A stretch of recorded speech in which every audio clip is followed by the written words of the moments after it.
Right, I think we'll make a start. Now, as I said on my event banner, I'm making a shaker card today. So this was the first one that I did, and this is sort of just a basic shaker card. And the products that I've used on here, I've used the bubble leaf stencil because this is my absolute favourite stencil of this sort of selection. I love this. I love the effect that it gives. So that's what I've used in the background, and I just brushed through some pink and some blue ink. I used Tumble Glass and Kitsch Flamingo, but really lightly. So I'm also using this part of this set, the Harlequin Bubbles set. I have a feeling this one's out of stock at the moment, but there are other sort of slimline dies that you can use. And then I'm using this Kind Friend. Now, to me, I know that a lot of new people won't have seen these before. So yeah, this Kind Friend, I think there were two that came out. I think the other one says You Inspire Me, and I just don't think they got the recognition that they deserved. So I'm using this. This was what I've used on my sample. I'm not using this one today. And this cuts into your card. You see, you only get one die, so this actually cuts into your card.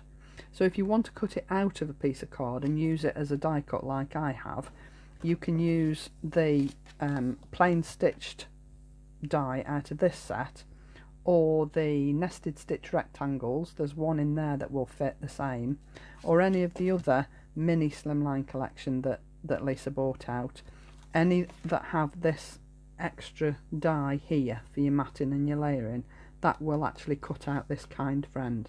Okay, so that's what I used on my original. I'm using this one today, and the other things that I'm using are one of the Tatty layers die sets.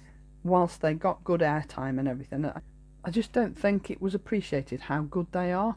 And these come with like a backing die and the panel. Okay, so you've got two dies, the panel sits inside, and again this will cut into your card.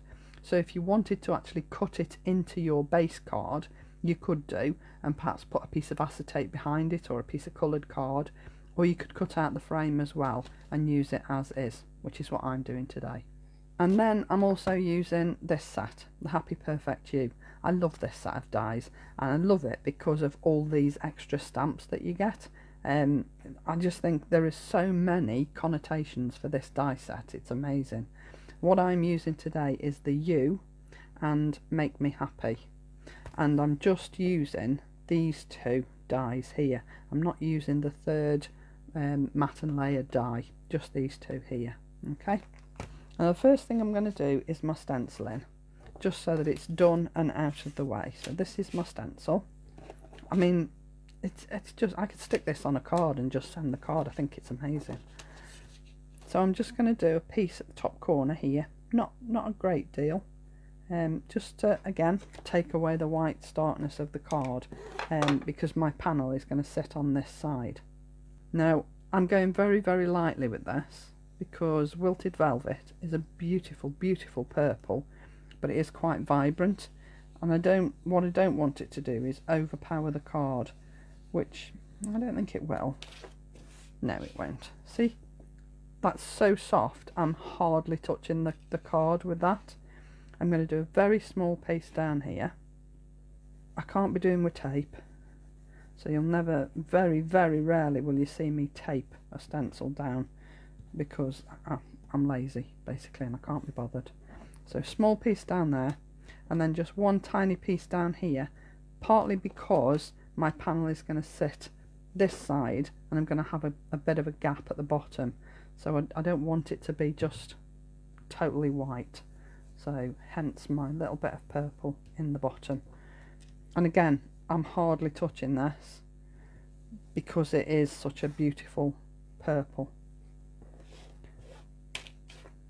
Just for finality, I'm going to just put a tiny little piece at the top corner here. And again, that's just to sort of sit my panel against, if you like. Okay, so that's my base card sorted.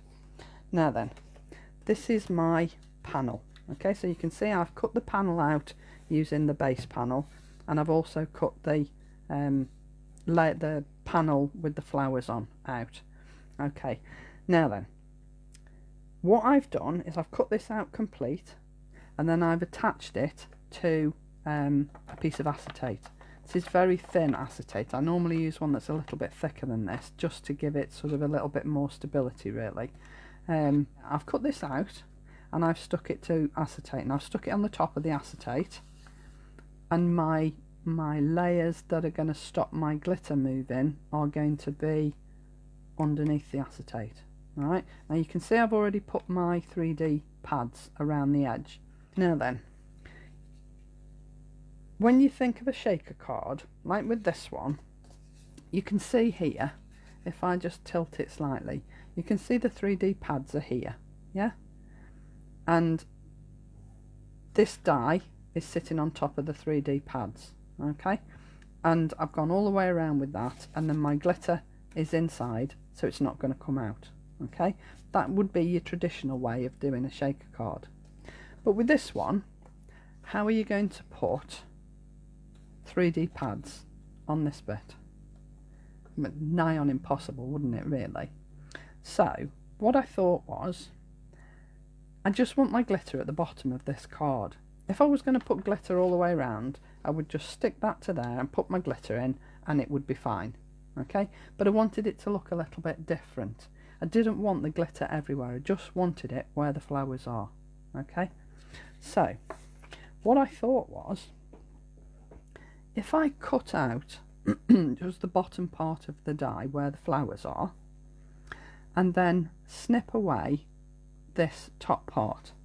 So if I show you what I did, so I'm literally cutting the top off this die cut. I know it seems like sacrilege to waste all this card, but it's not expensive card that I've used. It certainly isn't Lisa's card that I've used for this. It's just some white card that's in my stash that I want to get rid of, that I want to use for sort of, you know, anything I can.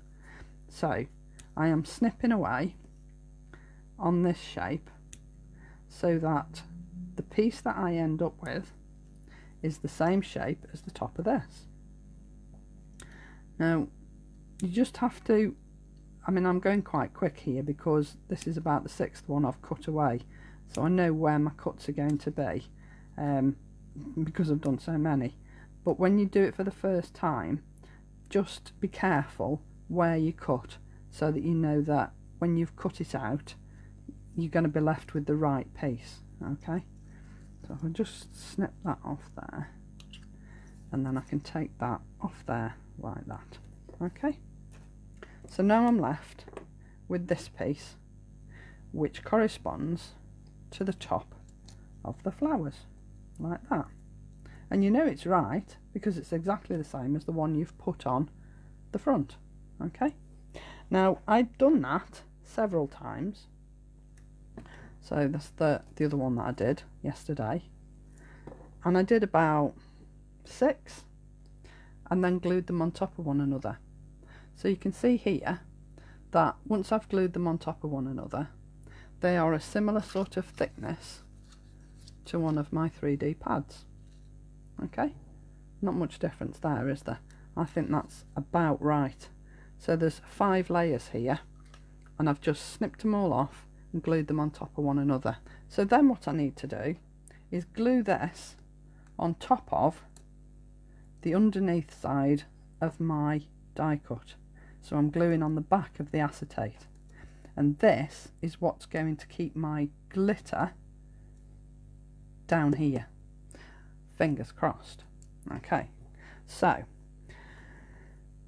holding my breath, I'm going to glue this in place, and then I'm going to take all my tape from here upwards. I'm going to take that off, and then I'm going to stick it down onto the backing here, and then I'm going to add my glitter, flip it over, add my glitter, and then take the bottom bits off. Okay, so, oh, and the other thing is, when I stuck my die cut to my acetate, I used Lisa's glue. Now I used to use the red liner tape because it's quite strong, but I thought this glue is supposed to be good for everything, so why not give it a go? And oh boy, trust me, you won't be disappointed. I haven't moved it once. It didn't slip. I just put the frame down and put the acetate down with the glue on, and that was it. I wanted to prove that you could do a shaker card with something that had got such narrow pieces to it. I didn't want it to limit me. Do you know what I mean? I didn't want to think, oh, that's a nice die cut, pity I can't do a shaker card with it, without doing the whole panel, which was what was my first thought. I was just going to put glitter along the whole of the panel, but I didn't really want that. So where's my tweezers, because it's quite fiddly, but because you know it's exactly the same shape, once you line it up and place it down, it is going to sit in exactly the right place without showing behind when you turn it over. Okay, so now when I turn it over, you can't see behind there, perhaps a little bit here, but unfortunately this glue is so good that once that's down it's not going to move. But I think you can't really see the fact that there are 5 layers of the top of this outline here behind that acetate. Because the 3D pads are lifting it anyway, that 5 layers of top of the flowers is going to be on the same level as the 3D pads. Okay, so let's take the tape off these. So I'm going to line this off with the top of my frame, and the reason I'm doing it in 2 parts is so that I can actually line it up properly, because it's sort of quite an intricate die. I didn't want to try and do it all in one go. So let's just line that up and stick that down. Okay, yeah, that's okay. Now what I'm going to do is flip it over, slightly lift this backing away from the acetate, because obviously this bit is glued in place, and then I'm going to add my glitter in here. Now what I used on the pink one was some of Lisa's kaleidoscope glitter. Again, I don't think there is any of this in stock, but it is fabulous stuff. Not mermaid tails, this is different. So today, because my card is primarily purple, then I'm going to use the Purple Paradise kaleidoscope glitter. I'm just going to add this in the bottom here, not too much, just enough, and then peel away the rest of the backing tape around my card so that I can then put this backing down totally and keep my glitter in place. Now I know you can't really see what I'm doing, but all I'm doing is taking off the backing paper off this 3D foam. No, that's all of it. Okay, and then stick that down. Now hopefully that little top of the flower that we stuck on will stop the glitter going above the flowers. Oh, I know why it won't, because I didn't glue it down. What a nutter. Oh, what a shame. Right, don't do what I've done. When you've put this down, before you take your tape off your pads, put some glue on the back of this top that you put on. So those 5 layers that you've stuck to the back of your acetate, glue it down to your backing card, and then that way your glitter won't go above the top.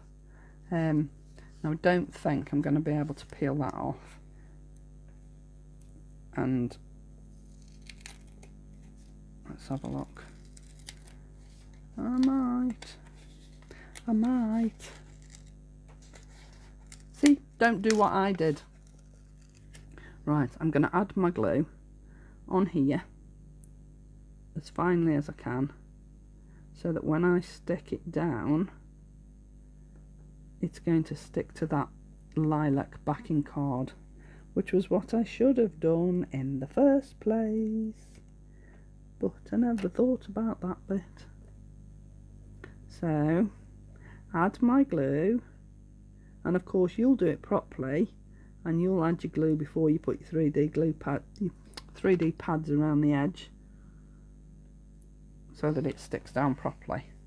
And I'm just going to put it back where it should be, and then just rub along there where those flower tops are. Now you see, had I have done it properly, you wouldn't be able to see glue either. Ha! It works! See, if you do it properly, it works. So, don't forget to put glue on the back of your 5 layers that you've put on the top of here, on the back of your acetate, and then your glitter will stay in the bottom part, which was where you wanted it in the first place. Yay! Clever. So, this is definitely going to be the last shaker card I make, honestly. Right, so let's put my lid on my glitter before it goes everywhere. Don't want that all over the floor. So there's my shaker card part that's going to go on my card here, and I am going to put that raised up a little bit. I wasn't going to, but I think it deserves to be raised up a bit. It looks so lovely. Now when I did this one yesterday, just while I'm putting these on here, I cut this Kind Friend die out, and I cut it out twice, and I stuck them together and then stuck the acetate on the back. And then I thought, oh, I know, I'll just make the top a different colour. So I used my brushes and I inked it with spun sugar and squeezed lemonade just on the die cut, and then put it all together, put it on my backing card, on my fabulous Euphoria glitter card, and I hated it. And I thought, what on earth did you do that for? Because it just didn't look right, because I suppose because the colours were wrong. So I had to cut another one out and then stick it on the top. And looking at it, you'd never know, would you? And nobody's going to know that it's got 3 layers on it because I made a mistake. In fact, probably nobody will realise it's got 3 layers on it anyway. So, you know, rescue things however you can. If you're not happy with it, there's always a way around it, as I've just proved. That wasn't my plan, to mess it up, but at least, you know, it shows that you can mess it up and bring it back from the edge by doing something simple. So my panel is going there. I want it to sort of be even, so same sort of space at the top as I've got at the bottom. So that's my panel. And then my sentiment, as I said, is from the Happy Perfect You, and I've just used 2 of the dies, and I've used the purple satin card, fabulous card, and it's such a gorgeous colour, and then the same purple that I've used on the back here, I've used to do the top U. Okay, so that's going there, and then my extra little bit of the sentiment, the Make Me Happy. So I'm going to bring that down so that it doesn't cover my stenciling, and I'm going to put that there. Now the U was going to go flat, but again, looking at it now, I've changed my mind, and I'm going to raise that up as well, because with the rest of it being raised, the U wouldn't look right, sort of just sitting flat on the card. So I've changed it, and I'm going to raise it up. But because I can't be bothered to cut pads up, I'm using my 3D glue gel. It's so useful, this, and the only drawback to it really is the fact that it takes a while to dry. So, you know, don't use it on a card that you need to make, put together and get in the post on the same day, because when your recipient gets your card, your sentiment will be squashed on your card because it just won't have dried in time. So let's put my sentiment up there like so. I'm not pressing it down because if I do, the glue will come out the side and I don't want that. But I just think these sentiments just make things so quick and easy, so simple to just finish off a card. I mean, I could add some pearls or some gems, but I'm not going to. I think there's enough sparkle on this, to be honest. Okay. How, other than the obviously major mess that I made earlier, it's quick and easy. Once you've done this 5-layer bit here, so that you go across the top of your flowers, I just think it's worth the effort, because otherwise your glitter would go all the way to the top and it just wouldn't, I don't think it would look the same. I just think having the glitter down here just on its own, I just think makes a little bit of a difference. I mean, obviously my glue was wet, so if I lift this up, you can see here that where I've shaken the card, the glitter's stuck where the glue was wet. So obviously when you do yours and you've glued it down, give the glue time to dry and then add your glitter, and then your glitter won't stick to where your glue is, like mine has. But I just think the little bit of stenciling in the corner, it takes away the stark whiteness of the card. Some people like it, and I just think it just takes the edge off, and I just think it just adds a little bit of interest. So yeah, that's today's, and that was the one that I did yesterday. This one was quick and easy because, you know, there's no fiddly cutting out or anything, but I just wanted to prove to myself really that you could do this and not have to worry about 3D tape on the backs of your flowers, because I mean, you never get 3D tape this thin, will you, ever? So there you go, that's today's card. I should be back Thursday morning at 10. Have no idea what with yet, but I will try and make it something nice. So thanks very much for joining me today. It's always lovely to see quite so many of you here, and I really do appreciate you all joining me. So I'll see you on Thursday morning at 10. Have a fabulous week, everybody. Bye for now.